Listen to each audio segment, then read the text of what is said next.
الرجيم بسم الله الرحمن الرحيم فمن آمن وأصلح فلا خوف عليهم ولا هم يحزنون. جو شخص ایمان لے آئے وہ اصلح اور اصلاح کر لے اپنی، فلا خوف علیہم، نہ اس کو قیامت کے دن کوئی ڈر ہوگا، ولا هم یحزنون، اور نہ ہی ماضی کا اس کو غم ہوگا.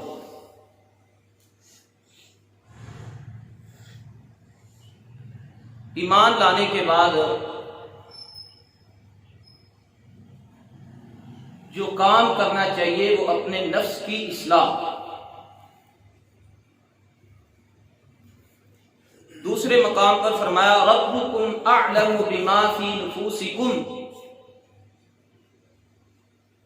تمہارا رب تم سے زیادہ تمہارے نفسوں کو جانتا ہے.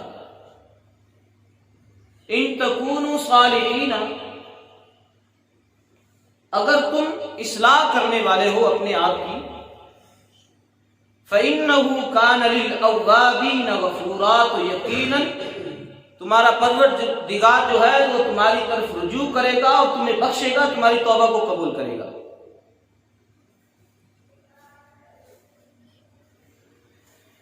تو اپنی اصلاح انتہائی ضروری ہے. نبی کریم صلی اللہ علیہ وسلم نے فرمایا ان اللہ یحب العبد التقی النقی الخفی، اللہ تعالیٰ اس بندے سے محبت کرتے ہیں جس بندے کے اندر یہ صفات پائی جائیں، اللہ کا خوف اس کے دل میں ہو اور اپنے نفس کو پاک صاف کر لے اور ریاکاری سے، دکھلاوے سے بچ جائے، اعمال کو چھپا چھپا کر اللہ کی رضا کے لیے کرے. فرمایا اللہ تعالیٰ اس بندے سے محبت کرتا ہے. ہمارا حال یہ ہے کہ ہم قرآن و حدیث سنتے بھی ہیں، ہمارا رویہ بعد میں یہ ہوتا ہے کہ اگر کوئی پنجابی خطیب ہو تو ہم کہتے ہیں کہ ماشاءاللہ بڑی ترنم والی آواز ہے، بڑے شعر پڑھے نے. اردو خطیب ہو تو ہم کہتے ہیں بڑا تلفظ ہے.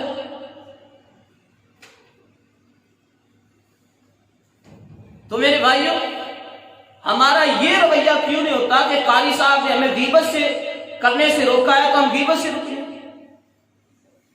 چغلی کرنے سے روکا ہے چغلی کرنے سے رکیں. اللہ کا فرمان، نبی کریم صلی اللہ علیہ وسلم کا فرمان سنایا ہے، ہم یہ باتیں کیوں نہیں کرتے آپس میں؟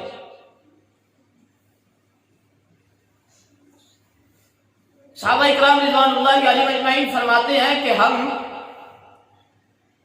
قرآن مجید کا جب کوئی حکم نازل ہوتا تو اگلے حکم کے آنے سے پہلے پہلے ہم اس پر عمل کر چکے ہوتے تھے. اتنی تڑپ نیکیوں کے اندر اور اپنے نفس کی اصلاح کے اندر رکھا کرتے تھے. امام سلیمان درانی رحمہ اللہ فرماتے ہیں کہ صحیبۃ ابن عون 40 سنۃ، میں امام ابن عون کے ساتھ 40 سال رہا، 40 سال کا عرصہ گزارا ان کے ساتھ.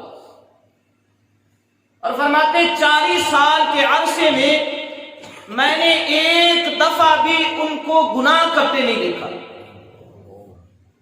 میرا بھی خیال کہ فرشتوں نے ان کا کوئی گناہ لکھا ہوگا. 40 سال کا عرصہ وہ تھوڑا عرصہ نہیں ہے.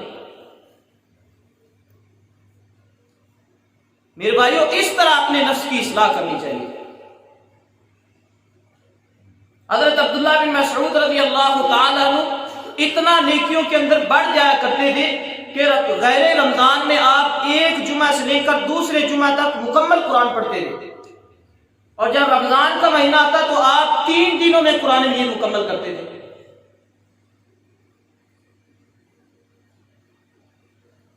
اپنا اندازہ لگائیں کہ ہم کہاں کھڑے ہیں.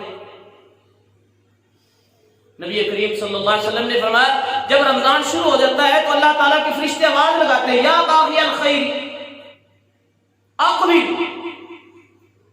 ویا باغی الشر اقصر، اے خیر کے طالب، نیکی کے طالب اور بڑھ جا نیکی کی طرف، اور اے گناہوں کے طلبگار اقصر، اب تو کچھ حیا کر لے، اب تو رک جا۔ کہ اب اللہ تعالیٰ نے اتنا بڑا مہینہ جو ہے، اتنی بڑی نعمت جو ہے وہ تمہارے لیے اللہ تعالیٰ نے تمہیں عطا کر دی، اب بھی تو گناہوں سے باز نہیں آ رہا، تجھے شرم نہیں آ رہی کہ اللہ تعالیٰ نے تمہارے لیے جہنم کے سارے دروازے بند کر دیے، جنت کے سارے دروازے کھول دیے، شیاطین کو جکڑ دیا گیا، لیکن اب بھی تو اپنے نفس کی خواہشات سے باز نہیں آ رہا۔ تو میرے بھائیوں، ایمان لانے کے بعد اپنی اصلاح اس طرح کرے کہ اللہ تعالیٰ راضی ہو جائے۔ صحابہ اکرام رضوان اللہ علیہم اجمعین یبتغون فضلا من اللہ ورضوانا، آپ دیکھیں گے وہ رکوع کر رہے ہیں، سجدہ کر رہے ہیں، اور آپ دیکھیں گے کہ وہ اللہ کی رضا کو تلاش کر رہے ہوں گے۔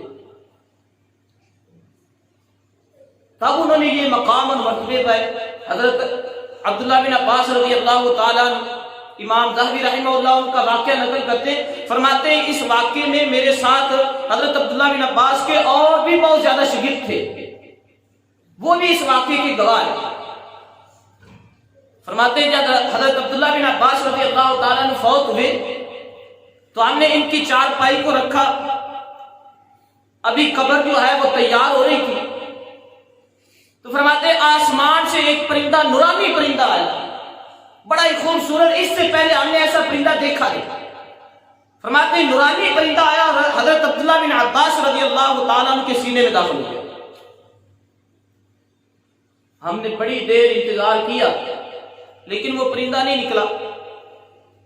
اس پرندے کی ان علماء نے یہ توضیح کی ہے کہ یہ پرندہ حضرت عبداللہ بن عباس رضی اللہ تعالیٰ عنہ کا علم تھا، کیونکہ آپ نے ان کے لیے دعا کی تھی اللہم فقہہ فی الدین اللہم علم الکتاب، اے اللہ عبداللہ کو دین کی سمجھ عطا فرما اور اس کو کتاب کی تفسیر سکھا دے۔ تو سب سے بڑے مفسر قرآن جو تھے وہ حضرت عبداللہ بن عباس تھے، ان کے بعد کوئی بھی ایسا مفسر نہیں آئے گا اور نہ ہی آیا ہے۔ یہ ان کا علم تھا، یہ ان کی خصوصیت تھی جو ان کے ساتھ ہی چلی گئی۔ فرماتے ہیں کہ جب قبر تیار ہوئی ہم نے انتظار کرنے کے بعد اسی طرح آپ کو دفن کر دیا۔ دفن کرنے کے بعد ابھی وہاں کھڑے ہی تھے کہ اچانک سے بڑی ترنم، بڑی خوبصورت آواز سے ان آیات کی تلاوت ہوئی، یا ایھا النفس المطمئنہ ارجعی الی ربک راضیۃ مرضیہ فادخلی فی عبادی وادخلی جنتی، اے نفس مطمئنہ، اے اطمینان والی جان، اپنے رب کی رضا کی طرف داخل ہو جا اور اللہ کی جنت کی طرف داخل ہو جا اور اللہ کے نیک بندوں میں شامل ہو جا۔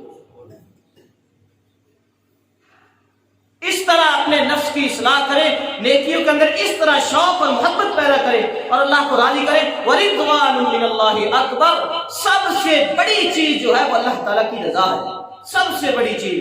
ذَلِكَ هُوَ الْفَوْزُ الْعَظِيمُ، یہی سب سے بڑی کامیابی ہے۔ اللہ تعالیٰ سے دعا ہے اللہ تعالیٰ عمل کرنے کی توفیق عطا فرمائے۔ وآخر دعوانا الحمدللہ۔